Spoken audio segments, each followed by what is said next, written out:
ತಂದಾನೇ ನನಿತಾನ.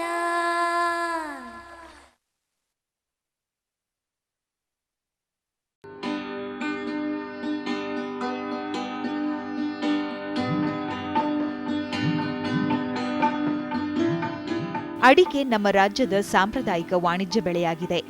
ಮಲೆನಾಡು ಮತ್ತು ಕರಾವಳಿಯಲ್ಲಿ ಹೆಚ್ಚಾಗಿ ಅಡಿಕೆ ಕೃಷಿ ಕೈಗೊಳ್ಳಲಾಗುತ್ತದೆ. ಇತರ ತೋಟಗಾರಿಕಾ ಬೆಳೆಗಳಂತೆ ಅಡಿಕೆಯಲ್ಲೂ ಹಲವಾರು ಕೀಟ ರೋಗಗಳ ಬಾಧೆ ಕಂಡುಬರುತ್ತದೆ. ಸಸಿ ಹಂತದಿಂದ ಕಾಯಿ ಬಿಡುವವರೆಗೆ ಒಂದಲ್ಲ ಒಂದು ಕೀಟದ ಹಾವಳಿಯಿಂದ ಅಡಿಕೆ ಇಳುವರಿ ಕುಂಠಿತಗೊಳ್ಳುತ್ತದೆ. ರಸ ಹೀರುವ ಕೀಟ, ಕಾಯಿ, ಎಲೆ ತಿನ್ನುವ ಕೀಟ, ಅಡಿಕೆಯ ಬೇರು ತಿನ್ನುವ ಕೀಟ ಇವು ಅಡಿಕೆಗೆ ಬಾಧಿಸುವ ಪ್ರಮುಖ ಕೀಟಗಳಾಗಿವೆ. ಈ ಬೆಳೆಯಲ್ಲಿ ಒಂದಲ್ಲ ಎರಡಲ್ಲ ಹಲವು 10 ಕೀಟಗಳು ಈ ಬೆಳೆಯನ್ನು ಸಸಿ ಮರಗಳಿಂದ ಇಳುವರಿ ಕೊಡುವ ತನಕ ಒಂದಲ್ಲ ಒಂದು ರೀತಿಯಲ್ಲಿ ಹಾವಳಿ ಮಾಡಿ ಇಳುವರಿಯನ್ನು ಗಣನೀಯವಾಗಿ ಕಡಿಮೆ ಮಾಡುತ್ತವೆ. ಅಡಿಕೆ ಬೆಳೆಯಲ್ಲಿ ಬರತಕ್ಕಂಥ ಮುಖ್ಯವಾದ ಕೀಟಗಳಂತಂದರೆ ಮೊದಲನೇದಾಗಿ ನಾವು ರಸ ಹೀರ್ತಕ್ಕಂಥ ಕೀಟಗಳನ್ನು ನಾವು ನೋಡ್ಬೋದು. ಎರಡನೇದಾಗಿ ಕಾಯಿ ಮತ್ತು ಎಲೆ ತಿಂತಕ್ಕಂಥ ಹುಳುಗಳು ಅಥವಾ ಇಂಗಾರ ತಿಂತಕ್ಕಂಥ ಹುಳುಗಳು ಅಂತ ಎರಡನೇ ಗುಂಪಾಗಿ ವಿಂಗಡಣೆ ಮಾಡಬಹುದು. ಮೂರನೇದಾಗಿ ಅಡಿಕೆಯ ಬೇರು ತಿಂತಕ್ಕಂಥ ಹುಳುಗಳು ಸಹ ಇತ್ತೀಚೆಗೆ ಮಲೆನಾಡಿನ ಭಾಗದಲ್ಲಿ ಹೆಚ್ಚಿನ ಹಾವಳಿ ಮಾಡ್ತಿದ್ದಾವೆ. ಬಿಳಿ ಮತ್ತು ಕೆಂಪು ನುಸಿ ಪ್ರಮುಖ ರಸ ಹೀರುವ ಕೀಟಗಳಾಗಿದ್ದು ಇವು ಎಲೆಯ ಕೆಳಗಡೆ ಕೂತು ರಸ ಹೀರುವುದರಿಂದ ಗಿಡ ಒಣಗಲಾರಂಭಿಸುತ್ತದೆ. ಸೂಕ್ತ ಕೀಟನಾಶಕವನ್ನು ಎಲೆಗಳ ಕೆಳಭಾಗಕ್ಕೆ ಸಿಂಪರಣೆ ಮಾಡುವುದು ಲಾಭದಾಯಕ. ಸಸಿ ಮಡಿ ಮಾಡಿದ ಹಂತದಲ್ಲಿ ಈ ಕೀಟ ಬಂದು ಎಲೆಗಳ ಕೆಳಭಾಗದಿಂದ ರಸ ಇರುತ್ತವೆ. ಇದರಲ್ಲಿ ಒಂದು ಮುಖ್ಯವಾದ ನುಷಿ ಪೀಡೆ ಅಂತ ಹೇಳ್ತೀವಿ. ಈ ನುಷಿ ಪೀಡೆಯಲ್ಲಿ ಬಿಳಿ ನುಷಿ ಮತ್ತು ಕೆಂಪು ನುಷಿ ಅಂತ 2 ಗುಂಪಿಗೆ ಸೇರಿದ ನುಷಿಗಳು ಎಲೆಗಳ ಕೆಳಭಾಗದಲ್ಲಿ ರಸಗಳನ್ನು ಹೀರೋದ್ರಿಂದ ಅಂಥ ಎಲೆಗಳು ಹಳದಿ ಬಣ್ಣಕ್ಕೆ ತಿರುಗುತ್ತವೆ ಮತ್ತು ಎಲೆಗಳ ಮೇಲೆ ಸಣ್ಣ ಸಣ್ಣ ಚುಕ್ಕೆಗಳು, ಹಳದಿ ಚುಕ್ಕೆಗಳು ಮೂಡುತ್ತವೆ. ತದನಂತರ ಕಾಲಕ್ರಮೇಣ ರಸ ಹೀರಿದ ಭಾಗದಲ್ಲಿ ಹಳದಿ ಚುಕ್ಕೆಗಳಿಂದ ಹೆಚ್ಚಿನ ಸಂಖ್ಯೆಯಲ್ಲಿ ಕಾಣಿಸಿಕೊಂಡು ಮತ್ತೆ ಆ ಭಾಗಗಳು ಒಣಗುತ್ತಾ ಹೋಗಿ ಗಿಡವೇ ಒಣಗುತ್ತಾ ಆಗುತ್ತೆ. ಇದರ ಬಾಧೆ ಸಾಮಾನ್ಯವಾಗಿ ನಮಗೆ ಡಿಸೆಂಬರ್ ತಿಂಗಳಿಂದ ಜನವರಿ, ಫೆಬ್ರವರಿ, ಮಾರ್ಚ್ ತಿಂಗಳವರೆಗೂ ಮತ್ತೆ ಮಳೆ ಬರತಕ್ಕನ್ನ ಸಮಯದವರೆಗೂ ಹೆಚ್ಚಿನ ಬಾಧೆ ಉಂಟು ಮಾಡ್ತದೆ. ಇದು ಮೊದಲು ಬರೇ ಸಸಿ ಮರಗಳಲ್ಲಿ ಮಾತ್ರ ಬರ್ತಿತ್ತು. ಇತ್ತೀಚೆಗೆ ವಾತಾವರಣ ಏರುಪೇರು ಆಗಿರೋದ್ರಿಂದ ದೊಡ್ಡ ದೊಡ್ಡ ಮರಗಳಲ್ಲಿ ಕಾಯಿ ಇಳುವರಿ ಕೊಡ್ತಕ್ಕಂಥ ಮರಗಳಲ್ಲೂ ಸಹ ಇದರ ಹಾವಳಿ ಹೆಚ್ಚಾಗಿದೆ. ನುಷಿ ಕೀಟಕ್ಕೆ ನಾವು ಡೈಕಪಾಲ್ ಕೀಟನಾಶಕವನ್ನು 1 ಲೀಟರ್ ನೀರಿಗೆ 2.5 ಮಿಲಿಲೀಟರ್ಗೆ ಬೆಳೆಸಿಬಿಟ್ಟು ಗಿಡಗಳ ಅಂದರೆ ಎಲೆಗಳ ಕೆಳಭಾಗಕ್ಕೆ ಪೂರ್ತಿ ಬೀಳಂಗೆ ನಾವು ಸಿಂಪರಣೆ ಮಾಡಿದರೆ ಮಾತ್ರ ಆ ಹುಳನ ನಿಯಂತ್ರಣ ಮಾಡಬಹುದು. ಸುಳಿ ತಿಗಣೆ ಕೂಡ ರಸ ಹೀರುವ ಕೀಟವಾಗಿದ್ದು ಸುಳಿಯಲ್ಲಿ ಕೂತು ರಸ ಹೀರುವುದರಿಂದ ಎಲೆ ಒಣಗಿ ಪೊರಕೆಯಂತೆ ನೇತಾಡುತ್ತಿರುತ್ತದೆ. ಸುಳಿ ತಿಗಣೆ ಸಣ್ಣ ಮತ್ತು ದೊಡ್ಡ ಮರಗಳಲ್ಲಿ ಸಹ ಇತ್ತೀಚೆಗೆ ಬಹಳಷ್ಟು ಹಾನಿ ಮಾಡಿ ಸುಳಿಯ ಭಾಗದಲ್ಲಿದ್ದು ಸುಳಿಯ ರಸಗಳನ್ನು ಹೀರೋದ್ರಿಂದ ಅಂತಹ ಸುಳಿಗಳು ಬಿಚ್ಚಿಕೊಂಡಾಗ ಎಲೆಗಳ ಮೇಲೆ ಸಣ್ಣ ಸಣ್ಣ ರಂಧ್ರಗಳಿರುತ್ತವೆ. ಈ ಹುಳು ಹೀರಿದ ಭಾಗದಲ್ಲಿ ಒಂದು ಕಪ್ಪು ಚುಕ್ಕೆ ಮುರಿಕೊಂಡ್ಬಿಟ್ಟು ಅಲ್ಲಿ ಕಾಲಕ್ರಮೇಣ ಆ ಕಪ್ಪು ಚುಕ್ಕೆ ಒಣಗಿ ಕೆಳಗಡೆ ಬೀಳೋದ್ರಿಂದ ಅದು ಒಂದು ಚಾಪೆ ಥರ ಕಾಣುತ್ತೆ ನಮಗೆ. ಒಟ್ಟಾರೆ ಆ ಹಾನಿಗೀಡಾದ ಈ ಹುಳದ ಬಾಧೆಯಿಂದ ಹಾನಿಗೀಡಾದ ಗಿಡಗಳು, ಎಲೆಗಳು ಕಸಬರಿಕೆಂತೆ ಜೋಲು ಬೀಳ್ತಿರ್ತವೆ. ಇದು ಒಂದು ಮುಖ್ಯವಾದ ಕೀಟ. ಇದು ಆಗಸ್ಟ್ನಿಂದ ಡಿಸೆಂಬರ್ ತಿಂಗಳವರೆಗೆ ಯಥೇಚ್ಛವಾಗಿ ಅಡಿಕೆ ತೋಟಗಳಲ್ಲಿ ಕಾಣಿಸಿಕೊಳ್ಳುತ್ತೆ. ಸುಳಿ ತಿಗಣೆ ಸುಳಿಗಳ ಭಾಗದಲ್ಲಿ ಇರೋದ್ರಿಂದ ಇದಕ್ಕೆ ಲ್ಯಾಂಬ್ಡಾ ಸೈಲತ್ರಿನ್ 2 ಮಿಲಿಲೀಟರ್ನಂಗೆ 1 ಲೀಟರ್ ನೀರಿಗೆ ಹಾಕಿಬಿಟ್ಟು ಸುಳಿಗಳ ಭಾಗಕ್ಕೆ ಸಿಂಪರಣೆ ಮಾಡಬೇಕು.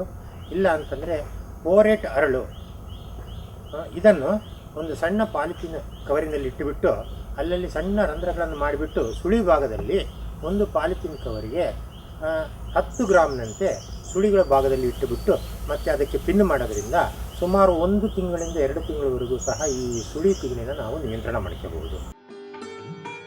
ಬೂಸ್ಟ್ ತಿಗಣೆ ಮತ್ತು ಕಜ್ಜಿ ಕೀಟ ಅಡಿಕೆ ಎಲೆ ಮತ್ತು ಕಾಯಿಗಳ ಮೇಲೆ ಕಾಣಿಸಿಕೊಳ್ಳುತ್ತವೆ.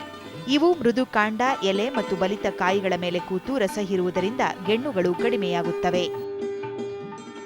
ಅಡಿಕೆ ಎಲೆ ಮತ್ತು ಕಾಯಿಗಳ ಮೇಲೆ ಬರ್ತಕ್ಕಂಥ ಇನ್ನು ಮುಖ್ಯವಾದ ರಸ ಇರತಕ್ಕಂಥ ಕೀಟಗಳಂತಂದರೆ ಒಂದು ಬೂಸ್ಟ್ ತಿಗಣೆ, ಇನ್ನೊಂದು ಕಜ್ಜಿ ಕೀಟ. ಈ 2 ಕಾಯಿಗಳ ಗೊನೆ ಮತ್ತು ಮಿಳ್ಳೆಕಾಯಿ ಮತ್ತು ಹಸಿರು ಭಾಗದ ಕಾಯಿ, ಹಸಿರಾದ ಬಲಿತ ಕಾಯಿಗಳ ಮೇಲೆ ಸಹ ಇದ್ಬಿಟ್ಟು ರಸ ಇರ್ತವೆ. ಅದಲ್ಲದೆ ಎಲೆಗಳ ಕೆಳಭಾಗದಲ್ಲಿ ಮತ್ತು ಮೃದು ಕಾಂಡದ ಮೇಲೂ ಸಹ ಕೂತ್ಬಿಟ್ಟು ರಸ ಹೀರೋದ್ರಿಂದ ಗೆಣ್ಣುಗಳು ಅಂತರ ಕಡಿಮೆಯಾಗಿ ಗೆಣ್ಣುಗಳು ಸಂಖ್ಯೆನೂ ಕಡಿಮೆಯಾಗಿ ಗಿಡ್ದಾಗುತ್ತೆ, ಹಿಂಗಾರ ಹೊಡೆಯೋದು ಕಡಿಮೆ ಆಗುತ್ತೆ. ಮತ್ತು ಒಟ್ಟಾರೆ ನೋಡಿದರೆ ತೋಟದಲ್ಲಿ ಏನೋ ಒಂದು ರೋಗ ಥರ ಕಾಣ್ತಾ ಇರ್ತದೆ.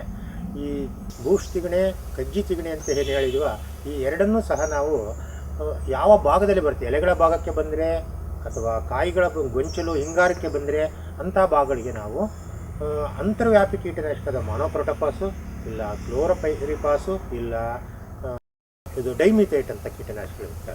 ಇವುಗಳಲ್ಲಿ ಯಾವುದಾದ್ರೂ ಒಂದು ಕೀಟನಾಶಕನನ್ನು ಡೈಮಿಥೇಟ್ ಆದರೆ 1.7 ಮಿಲಿಲೀಟರ್ನಂಗೆ ನಾವು ಸಿಂಪಡಣೆ ಮಾಡಿದರೆ 1 ಲೀಟರ್ ನೀರಿಗೆ ಇದು ನಿಯಂತ್ರಣ ಆಗುತ್ತೆ.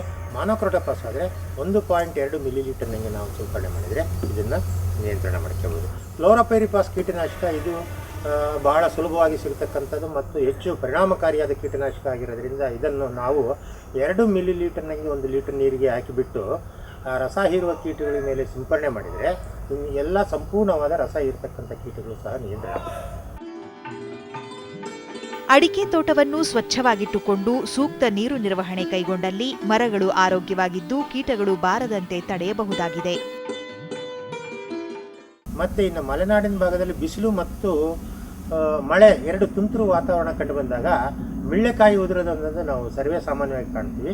ಈ ಮಿಳ್ಳೆಕಾಯಿ ಉದುರೋದು ಒಂದೇ ಕಾರಣಕ್ಕೆ ಉದುರೋದಿಲ್ಲ, ಪೊಟ್ಯಾಷ್ ಅಂಶ ಕಡಿಮೆ ಆದ್ರೂ ಉದುರುತ್ತೆ. ಇಲ್ಲ ಅಂತಂದರೆ ಈ ಪೆಂಟಾಟೋಮಿಡ್ ಬಗ್ ಅಂತ ಏನು ಹೇಳ್ತೀವ ಅದರಿಂದನೂ ಸಹ ಉದುರುತ್ತೆ.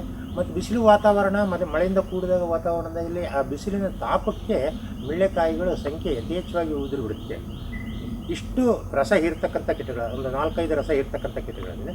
ಈ ಎಲ್ಲ ರಸ ಹೀರ್ತಕ್ಕಂಥ ಕೀಟಗಳನ್ನು ನಾವು ನಿಯಂತ್ರಣ ಮಾಡ್ಕೋಬೇಕು ಅಡಿಕೆ ತೋಟದಲ್ಲಿ ಅಂತಂದರೆ, ಮೊದಲನೇದಾಗಿ ನಾವು ಅಡಿಕೆ ತೋಟವನ್ನು ಸ್ವಚ್ಛವಾಗಿ ಇಡೋದಲ್ಲದೆ ಕಾಲಕ್ಕೆ ಸರಿಯಾಗಿ ನೀರನ್ನು ಉಣಬಡಿಸಿದರೆ ಮರಗಳು ಆರೋಗ್ಯದಿಂದಿದ್ದು ಕಾಯಿ ಉದುರೋದು ಮತ್ತು ಹುಳುಗಳ ಆಹ್ವಾನಕ್ಕೆ ತುತ್ತಾಗದಂತೆ ನೋಡ್ಕೊಂಡಂಗಾಗತ್ತೆ. ಇದಲ್ಲದೆ ಮತ್ತೆ ನಾವು ಕೆಲವೊಂದು ಕೀಟನಾಶಕಗಳನ್ನು ಸಹ ಬಳಸಿಕೊಂಡು ನಾವು ಇವುಗಳನ್ನು ನಿಯಂತ್ರಣ ಮಾಡಬಹುದು.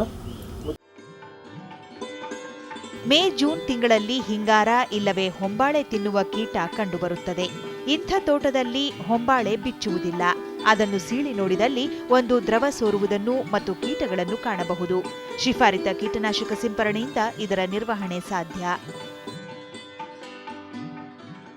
ಮೇ ಮತ್ತು ಜೂನ್ ತಿಂಗಳಿಂದ ಅಡಿಕೆ ತೋಟದಲ್ಲಿ ಹಿಂಗಾರ ತಿಂತಕ್ಕಂಥ ಹುಳ ಅಥವಾ ಹಿಂಗಾರ ಗೊಂಚಲು ತಿಂತಕ್ಕಂಥ ಹುಳ ಅಂತಲೂ ಕರಿತೀವಿ. ಮತ್ತು ಹಿಂಗಾರದ ಮೇಲೆ ಬರತಕ್ಕಂಥ ಕಾಯಿ ಕೊರಕ ಹುಳುಗಳು ಸಹ ಸಂಖ್ಯೆ ಜಾಸ್ತಿ ಆಗ್ತಾ ಹೋಗ್ತದೆ. ಈ ಹುಳುಗಳು ಬಾಧೆಗೀಡಾದ ಅಡಿಕೆ ತೋಟದಲ್ಲಿ ಹಿಂಗಾರ ಬಿಚ್ಚೋದಿಲ್ಲ.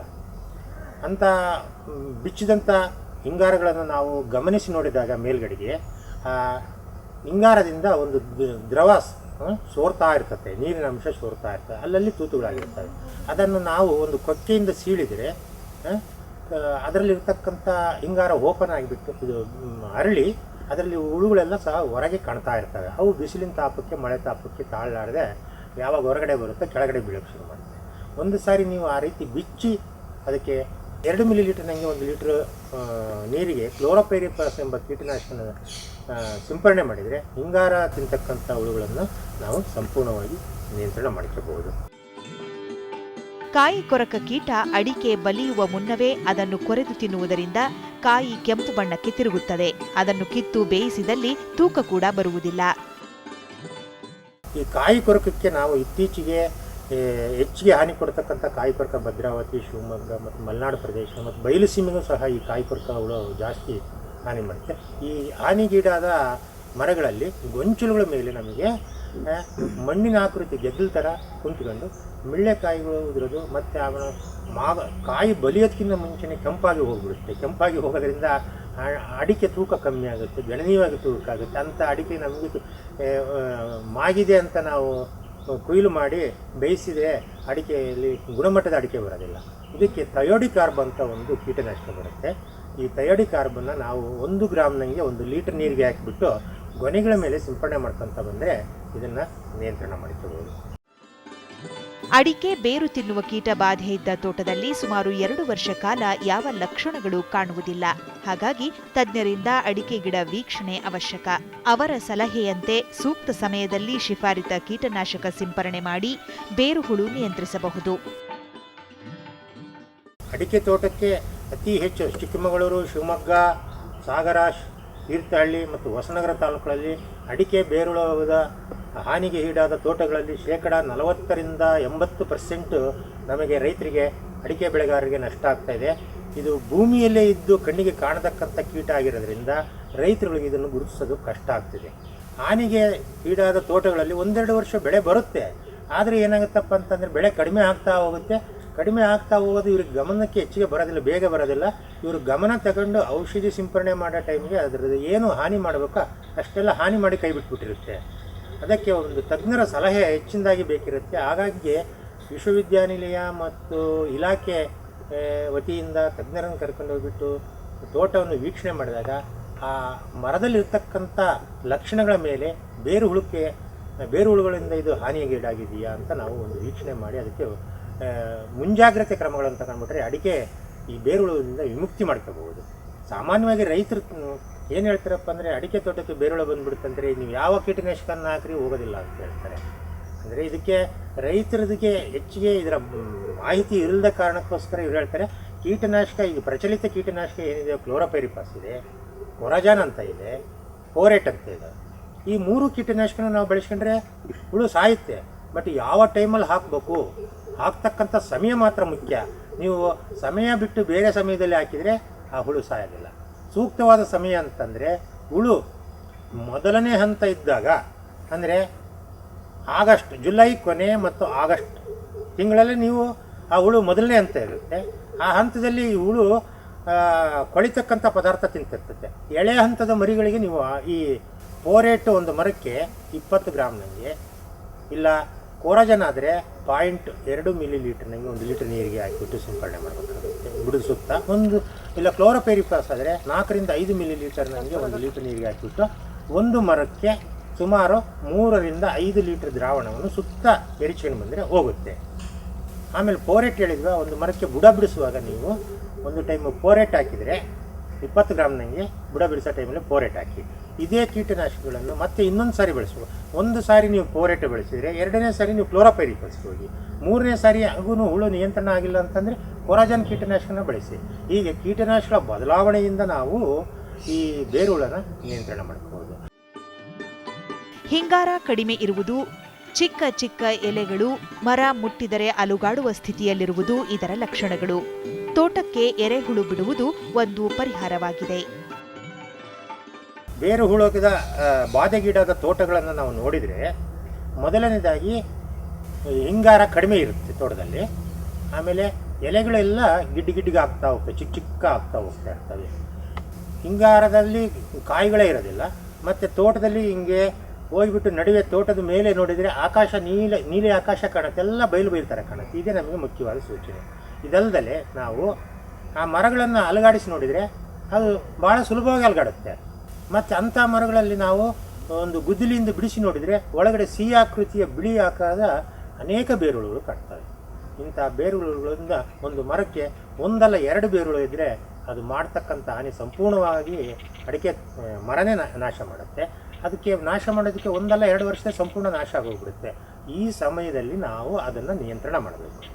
ಈ ಕೀಟನಾಶಕಗಳಿಂದ ನಿಯಂತ್ರಣ ಮಾಡೋದು ಒಂದು ತರಹ ನಮಗೆ ಉತ್ತಮವಾಗಿ ಇದ್ದರೂ ನಮಗೆ ಎರೆಹುಳು ಅದೆಲ್ಲ ಹೋಗುತ್ತೆ ಅಂತ ರೈತರಿಗೊಂದು ಸಮಸ್ಯೆ ತಂದಿಡ್ತಾರೆ. ತಾತ್ಕಾಲಿಕವಾಗಿ ನಾವು ಏನು ಮಾಡಬೇಕಪ್ಪ ಅಂತಂದರೆ ಎರೆಹುಳು ಹೋದ್ರೂ ಚಿಂತಿಲ್ಲ, ಮತ್ತೆ ನಾವು ಎರೆಹುಳಕ್ಕೆ ಬರಂಗೆ ಮಾಡ್ಕೋಬೇಕು ಅಂತಂದರೆ ಎಲೆ ದರ್ಗು, ಹಸಿ ಎಲೆ ದರ್ಗು ಇವನ್ನೆಲ್ಲ ತಂದು ತೋಟದಲ್ಲಿ ಹಾಕಿದರೆ ಮತ್ತೆ 1-2 ವರ್ಷದೊಳಗೆ ನಮಗೆ ಎರೆಹುಳು ವಾಪಸ್ ಬಂದಿರುತ್ತೆ. ಮತ್ತು ಈ ಇದಲ್ಲದೆ ನಾವು ತೋಟಗಳಿಗೆ ಕಲ್ಗಚ್ಚು ಮಣ್ಣು, ಇದು ಸ್ವಲ್ಪ ಬೆಂಜರಿ ಮಣ್ಣು ಅಂತೀವಿ.